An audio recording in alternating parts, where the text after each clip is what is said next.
Olá a todos, que a paz do Mestre Jesus envolva a cada um de nós. É com muita alegria que aceitamos esse convite para discorrer sobre a lei de justiça, de amor e de caridade, em seu item terceiro, onde fala sobre caridade e amor ao próximo. Esse trecho, ele corresponde às questões 886 a 889 do Livro dos Espíritos. Ele é um tema muito lindo, mas também é muito amplo e complexo. Portanto, vamos nessa conversa trazer algumas reflexões sobre esse tema que sustenta toda a doutrina espírita, né? Que é a caridade e o amor ao próximo. Primeiramente, vamos tentar localizar esse tema dentro das obras da codificação. Kardec aborda esse tema no Livro dos Espíritos. O Livro dos Espíritos ele é dividido em 4 partes. Na sua terceira parte, ele trata sobre as leis morais. A lei de justiça, de caridade, de amor e de caridade é uma dessas leis.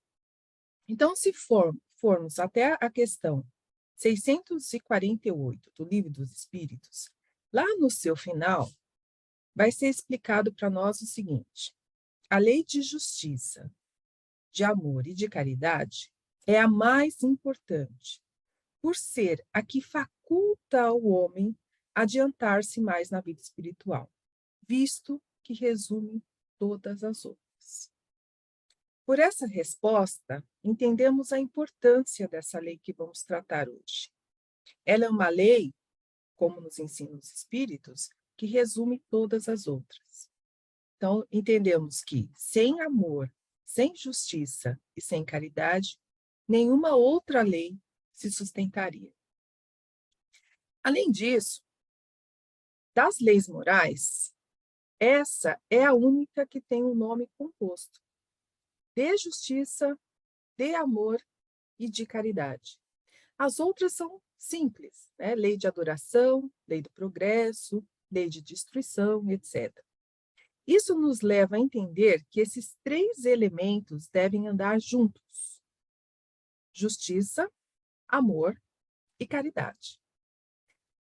Podemos colocar o amor como centro, e a caridade e a justiça seriam meios ou instrumentos por onde o amor se manifesta. Nós também devemos lembrar que o amor é a força que sustenta e permeia toda a criação. E como diz Emmanuel, lá no livro Pensamento e Vida, num capítulo que trata sobre o amor, pela psicografia do nosso doce Francisco Cândido Xavier, de onde nós extraímos alguns trechos, nós podemos entender o amor da seguinte forma: o amor puro é o reflexo do Criador em todas as criaturas. É o fundamento da vida e da justiça de toda a lei. É o plasma divino com que Deus envolve tudo que é criado. O amor é o hálito de Deus, penetrando o universo. Nesses lindos ensinamentos de Emmanuel, nós entendemos que Deus ama infinitamente todo o universo. Por onde houver a sua criação, o amor de Deus estará lá. Mesmo que nós, ainda espíritos em evolução, estivermos cheios de amor, nada se poderá comparar ao amor de Deus, que é infinito e abrangente. Contudo, cada vez que nós, criaturas, exercemos o amor, podemos dizer que estamos em processo de comunhão com Deus, com o Criador.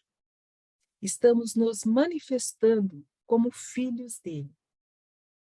O veículo por onde Deus nos envolve em seu amor, assim como nos ensina Emmanuel, é o plasma divino, o fluido cósmico. Portanto, estamos todos nós, literalmente, mergulhados no amor de Deus. Olha que lindo esse ensinamento, e muitas vezes nós não damos conta de que somos amor. e estamos mergulhados no amor. E quando vamos até a questão 886, onde Kardec pergunta: qual é o verdadeiro sentido da palavra caridade? Como a entende Jesus? Nesta pergunta, nós temos que prestar atenção no seguinte. Kardec faz essa pergunta em relação a Jesus. Qual o sentido da palavra caridade, como a entende Jesus? E não outro espírito, que seja Sócrates ou Santo Agostinho, Lao Tse, Confúcio, Buda, Moisés. Kardec queria saber o sentido da palavra caridade para o governador do nosso orbe, aquele que representa a voz da divindade na Terra. Não era de qualquer outro espírito, mas do espírito mais perfeito encarnado aqui. Como podemos ver lá na questão 625 do Livro dos Espíritos, onde Kardec pergunta: qual o tipo mais perfeito que Deus ofereceu ao homem para lhe servir de guia e modelo? E os espíritos respondem: vede Jesus. Em algumas traduções nós temos Jesus. Então, quando os espíritos nos remetem a essa resposta, ele está dizendo que o modelo mais perfeito que nós temos é Jesus. Portanto, na pergunta 886, quando Kardec está querendo saber como Jesus, que é o modelo e guia da humanidade, o espírito mais perfeito encarnado aqui na Terra, entendia essa palavra, que é, né, a caridade é o alicerce da doutrina espírita, ele está querendo saber sobre a definição mais perfeita de caridade que nós podemos ter. E a resposta é a seguinte: benevolência para com todos, indulgência para com as imperfeições alheias e perdão das ofensas. E na sua resposta, os espíritos, então, propõem um tripé para o entendimento da caridade conforme a entende Jesus: benevolência, indulgência e perdão. Para que a gente entenda um pouco melhor, a gente pode se socorrer, né, algumas vezes do dicionário. Então, se olharmos lá no dicionário, a palavra benevolência, ela é uma bondade de ânimo, uma boa disposição de ânimo para algo ou alguém. Então, ânimo vem de ânimos, ou seja, de alma, que podemos, então, entender que seria fazer o bem com a sua alma. E lembrando que o bem é tudo aquilo que está de acordo com as leis divinas. Então, como é que a gente pode entender benevolência? Benevolência seria uma bondade praticada, executada com a sua alma. Um bem praticado com a sua alma. Não é qualquer tipo de bem, mas aquele que vem da sua alma, da profundidade da sua alma. E a indulgência?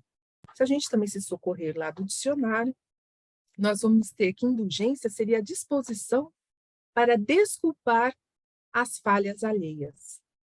Tolerância com as imperfeições dos irmãos. Então, se ainda somos, todos nós, sem exceção, espíritos imperfeitos, por que não sermos indulgentes com as imperfeições do outro? E como diz o Chico, não exige dos outros qualidades que ainda não possui. Então, isso fica uma outra reflexão para a gente sobre a indulgência, que daqui a pouco nós vamos falar um pouquinho mais dela. E em terceiro, a terceira parte aí desse tripé, nós podemos falar sobre perdoar as ofensas que são dirigidas a nós. A caridade, então, como entende Jesus, que seria esse tripé, nós podemos resumir aqui da seguinte forma: benevolência para com todos, então seria uma boa vontade da nossa alma de fazer o bem a quem quer que seja, indistintamente, com todos, e não só para aqueles a quem eu vou escolher, a indulgência para com as imperfeições alheias, ou seja, a tolerância, disposição de compreender que todos somos falhos, inclusive nós, enquanto espíritos imperfeitos que ainda somos, e perdão das ofensas. A importância da caridade para a doutrina espírita se evidencia quando lembramos o lema proposto por Kardec: fora da caridade não há salvação. Então, nenhum espírito atingirá o estado de espírito puro sem a prática da caridade. A renovação do espírito tem como base a prática da caridade. Então, não há como falar em amor sem falar em caridade. Só ama verdadeiramente quem coloca esse amor em ação, ou seja, quem pratica a caridade. A doutrina espírita deixa o claro vínculo entre o amor e a prática da caridade. Esse é o tipo de amor que Jesus propõe em Mateus, lá no seu capítulo 25, numa linda passagem do sermão profético, que nos convida a uma reflexão, do qual extraí não ele inteiro, mas um trechinho para a gente analisar aqui. Porque tive fome e me destes de comer. Tive sede e me destes de beber. Careci de teto e me hospedastes. Estive nu e me vestistes. Achei-me doente e me visitastes. Estive preso e me fostes ver. Então, responder-lhe-ão os justos: Senhor, quando foi que te vimos com fome e te demos de comer, ou com sede e te demos de beber? Quando foi que te vimos sem teto e te hospedamos, ou despido e te vestimos? Quando foi que te soubemos doente ou preso e fomos visitar-te? O rei lhes responderá: em verdade vos digo, todas as vezes que isso fizestes a um destes mais pequeninos dos meus irmãos, foi a mim mesmo que o fizestes. E quando ele se refere aos da sua esquerda, ele faz justamente as perguntas de forma negativa. Porque tive fome e não me destes de comer. Tive sede e não me destes de beber. Precisei de teto e não me agasalhastes. Estive sem roupa e não me vestistes. Estive doente no cárcere e não me visitastes. Também eles replicarão: Senhor, quando foi que te vimos com fome e não te demos de comer? Com sede e não te demos de beber? Sem teto ou sem roupa, doente ou preso, e não te assistimos? Ele então lhes responderá: em verdade vos digo, todas as vezes que faltastes com assistência a um destes pequeninos, deixaste de tê-la para comigo mesmo. Então vamos imaginar que hoje Jesus batesse à nossa porta e com certeza nós não teríamos dúvida de que seria ele, dada a sua presença, né, magnânime, e nos pedisse um prato de comida, uma noite de sono. Será que fecharíamos as portas para ele? Com certeza não, né? Daríamos a ele, inclusive, a nossa melhor refeição, a melhor cama, o melhor jogo de lençol que nós temos aqui em casa. Daríamos a ele tudo de melhor que pudéssemos, com toda certeza. Nós até chegaríamos a silenciar o nosso celular para estar na presença dele. Mas e se fosse qualquer outro irmão? Será que faríamos a mesma coisa? Então, será que esses trechos trazidos lá por Mateus não nos caberia de reflexão? Aqui, Jesus está mostrando para nós um amor desinteressado, sem esperar recompensa, incondicional, relatado pela prática da caridade. Fazer o bem a esses pequeninos, que a gente pode entender como esses irmãos mais necessitados, seja de um cobertor, de um prato de comida, um abraço, uma palavra amiga. Isso é o amor que Jesus nos está pedindo. Esse amor prático, esse amor que atua, essa caridade ativa, onde não basta não fazer o mal, mas é necessário que se faça o bem. Ele nos chama a atenção para as nossas omissões. Quantas e quantas vezes nós passamos por situações assim e nós nos omitimos? Temos oportunidades todos os dias de praticar a caridade, podendo ajudar muitas vezes, e muitas vezes nós não fazemos. E ainda dizemos o seguinte: não fiz mal a ninguém. Será que isso basta? Não fazer o mal e fazer o bem, será que é a mesma coisa? Para isso, nós vamos até lá a parábola do bom samaritano, para entender um pouco isso daqui. Nós sabemos que lá na parábola do bom samaritano, nós temos os dois primeiros personagens que viram o necessitado, vítima de ladrões, ferido, e passaram de largo. Né? Olharam, viram e nada fizeram, seguiram.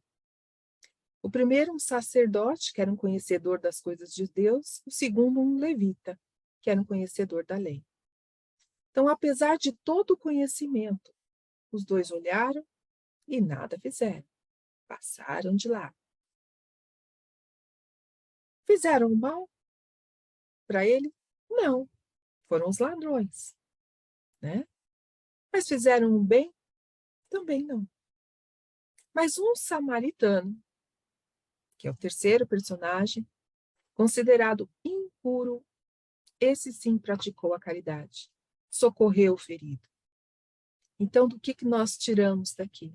Que a caridade está acima de religiões, acima de conhecimento, acima de rótulos. Né? A caridade é aquilo que nós trazemos de dentro da nossa alma, a nossa benevolência, a nossa indulgência, o nosso perdão.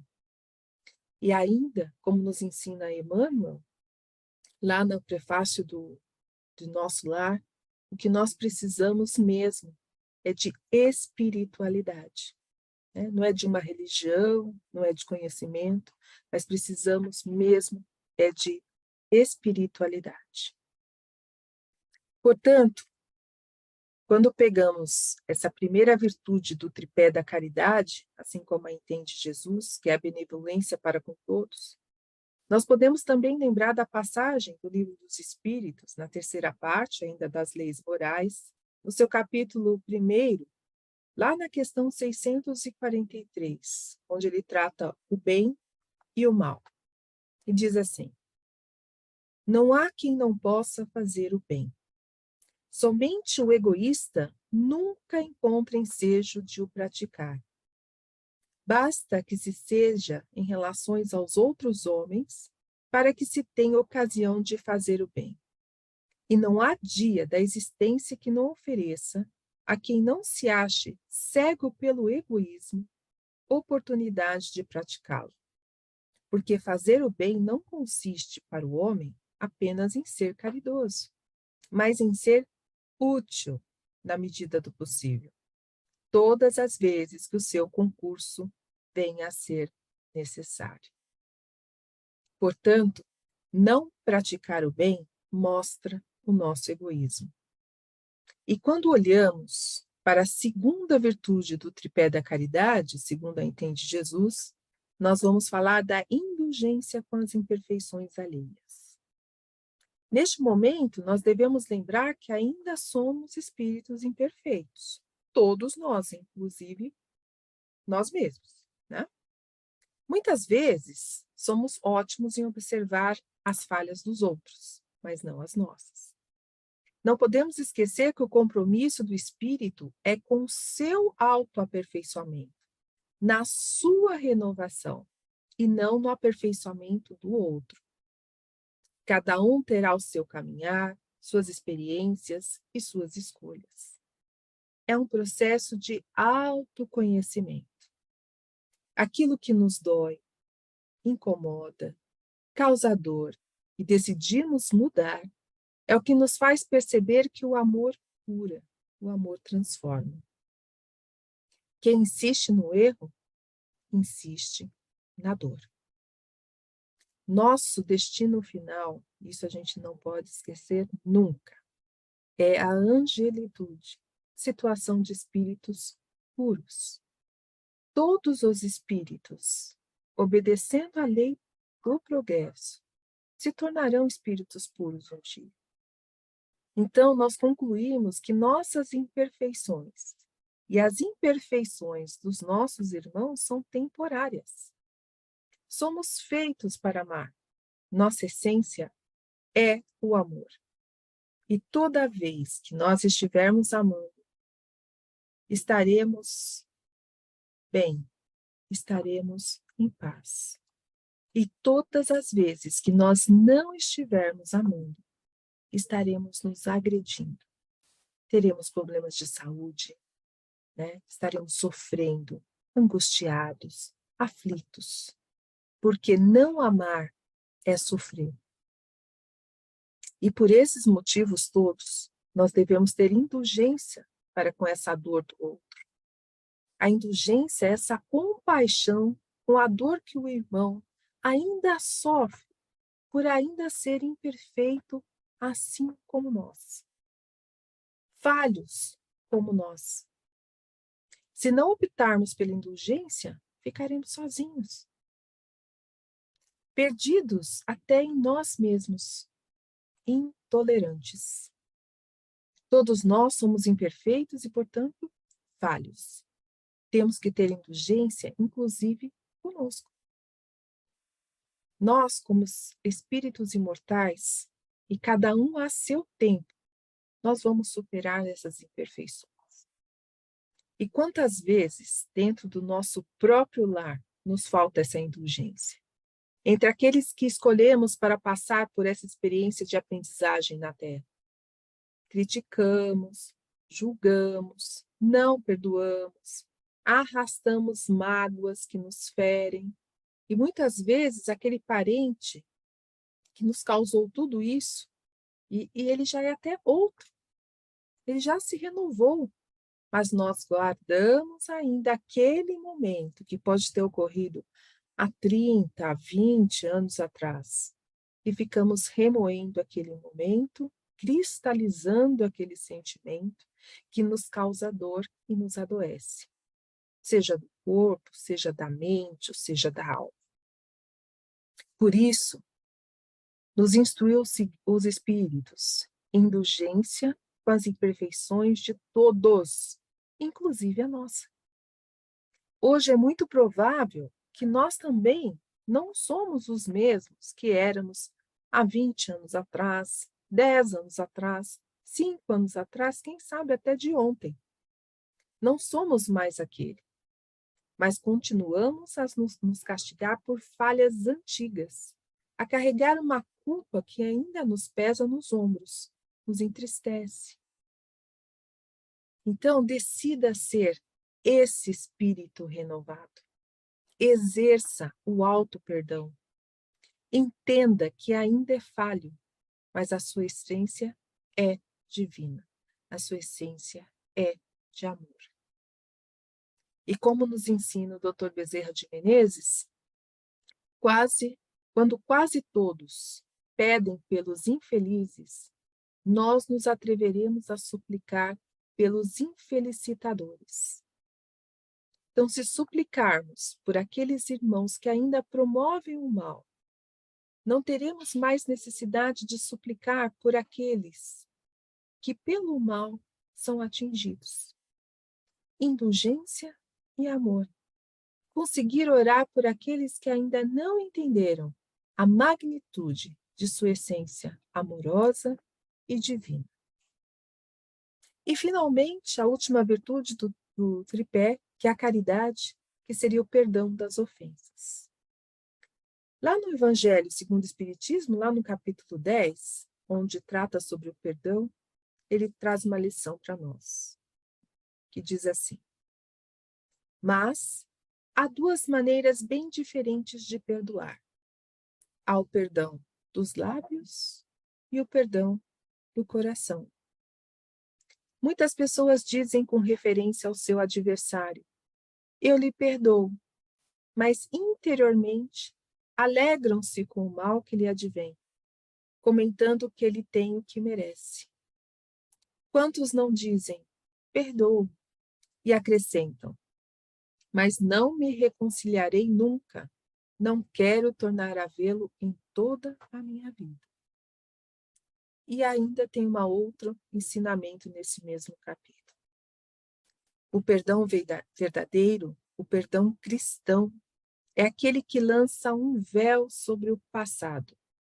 Esse é o único que nos será levado em conta, visto que Deus não se satisfaz com as aparências. Desse ensinamento, nós devemos prestar atenção que Deus não se satisfaz com as aparências. Ele nos conhece intimamente. Quem somos no nosso íntimo? Nós podemos tentar enganar todo mundo, e às vezes até a nós mesmos, mas jamais vamos enganar a Deus. O perdão deve ser sincero, deixar o passado para trás. Com certeza, nós também não nos orgulharíamos do nosso passado, mas queremos que Deus nos perdoe. Então, não devemos nos esquecer da oração que diz o seguinte: perdoai as nossas ofensas, assim como perdoamos a quem nos tiver ofendido.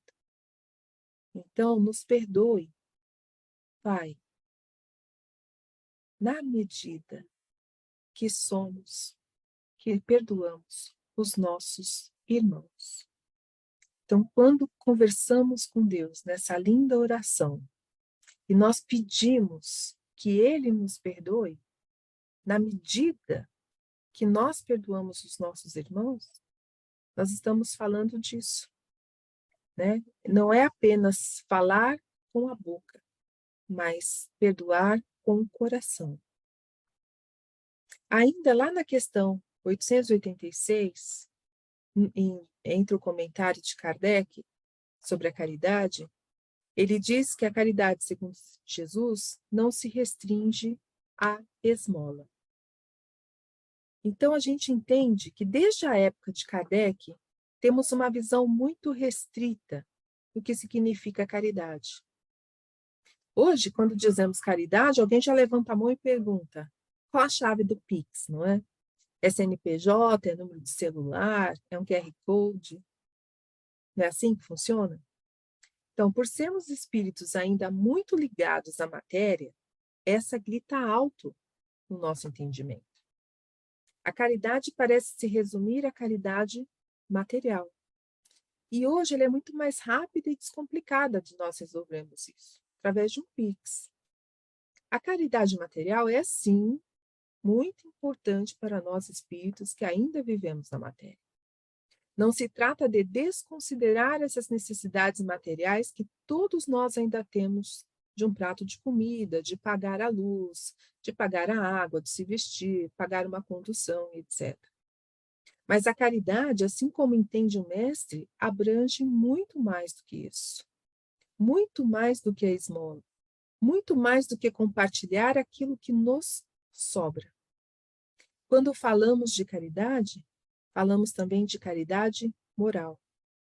Um sorriso para alguém triste na rua, um abraço afetuoso para quem está cabisbaixo, um bom dia feliz para a moça da limpeza que muitas vezes ela se passa despercebida, como se fosse invisível, escutar um irmão em desespero, ceder o lugar para alguém em um transporte público, independente se aquele lugar seja ou não reservado a alguém.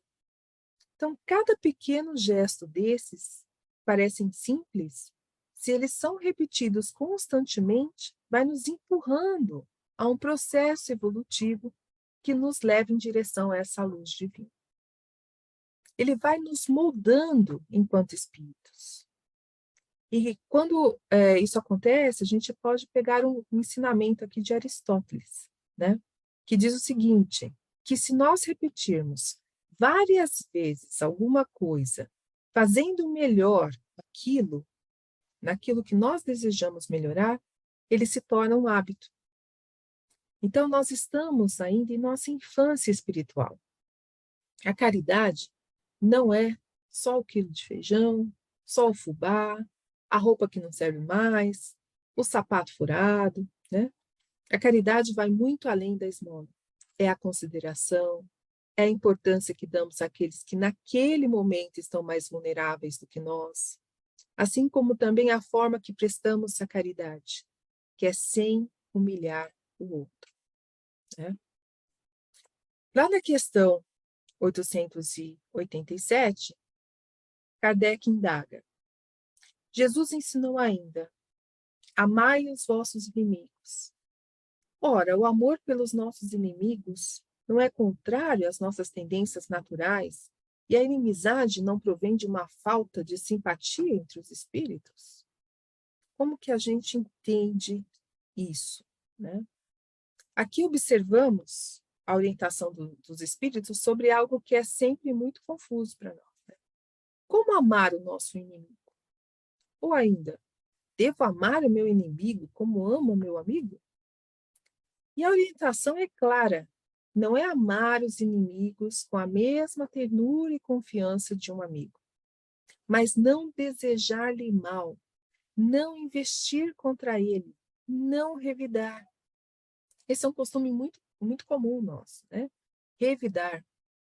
E ainda nos desculpamos dizendo o seguinte, não fui eu que comecei, eu só me defendi, né? Então, à medida que nós revidamos, passamos a agir exatamente como aquele que nos ofendeu.